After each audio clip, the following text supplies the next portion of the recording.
See, what we see is window dressing.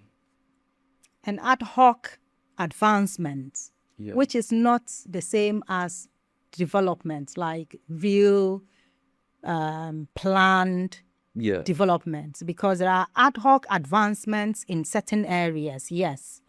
But in terms of us moving from where we are onto a developmental agenda, it has to be bigger and broader than that. It has to be well thought through and planned so we can move.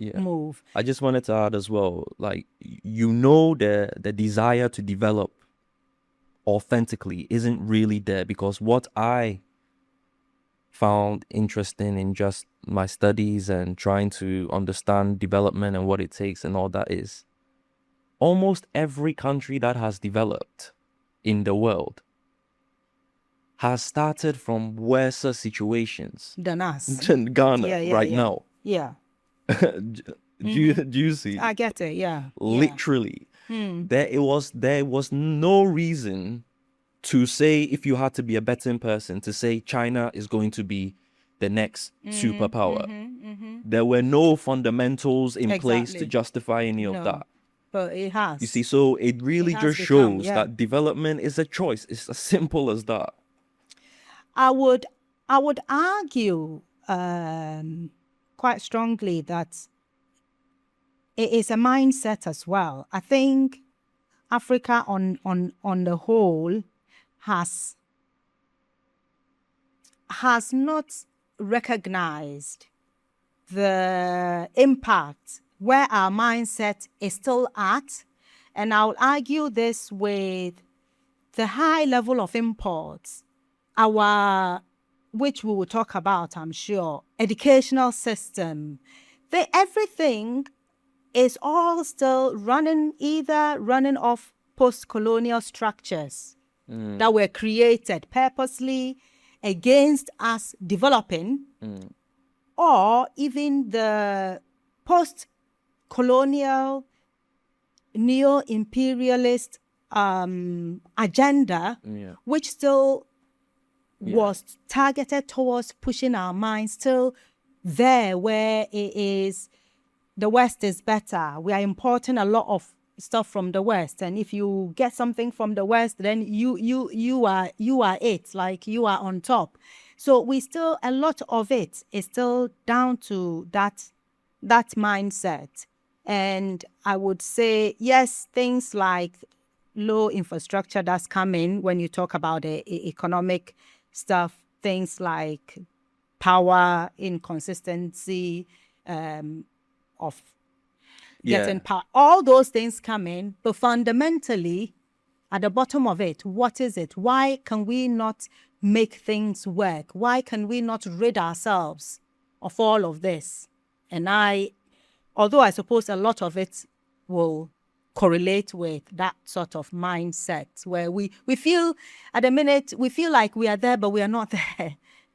And people have argued this, saying, well, we've some people who have moved here, they feel like they've broken the chains of colonialism, have we?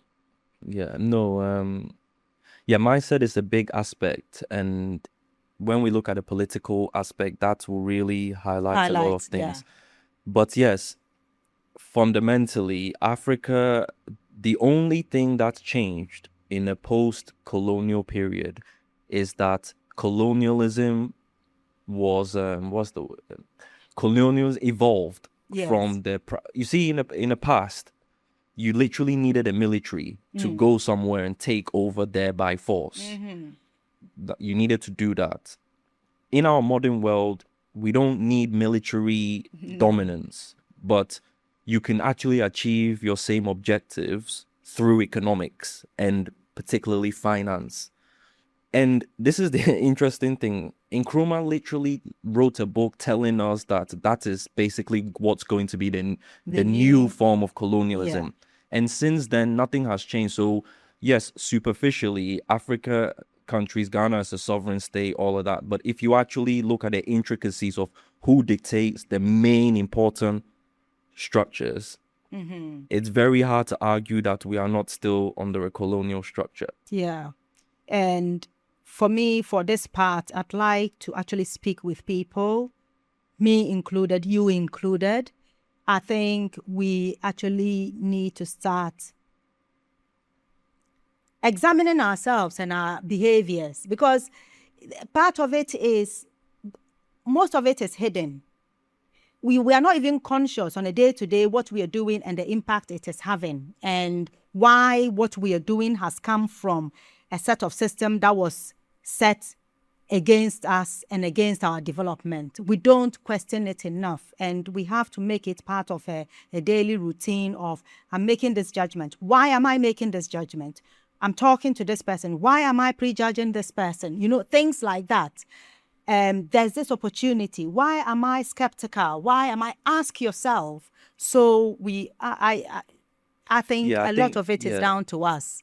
Yeah, the key thing is, again, there are, recently I've been reading this book, I think I told you about it, called The Changing World Order. Yeah. And it was written by a person called Ray Dalio, who is a fund manager. He's one of the biggest fund managers. He manages assets over billions in America. And he has been studying various empires, various parts of the world, to try and spot the patterns of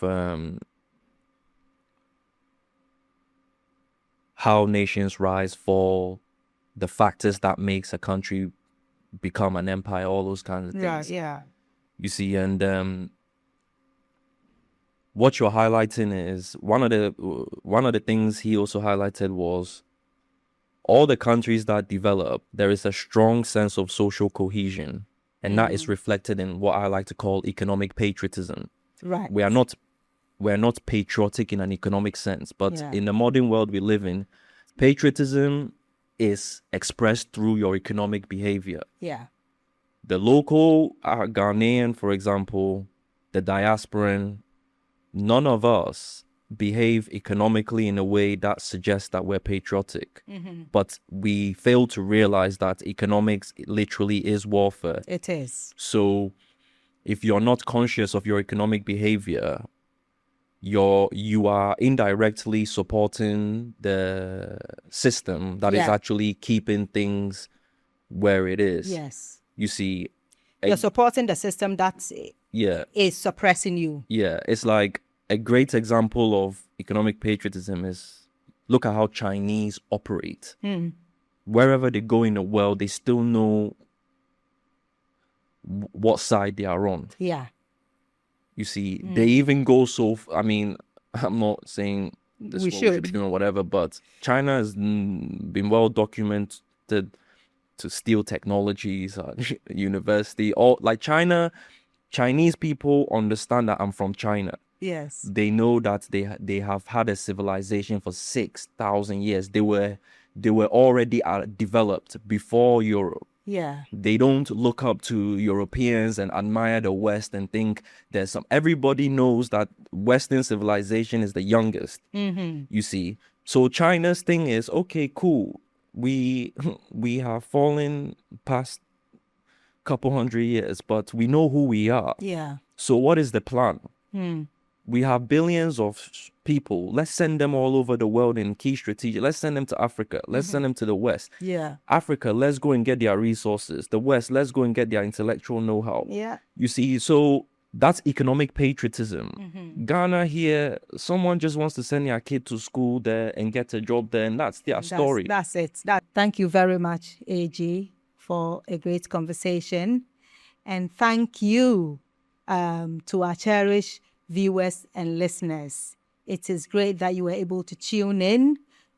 Hit that subscribe button.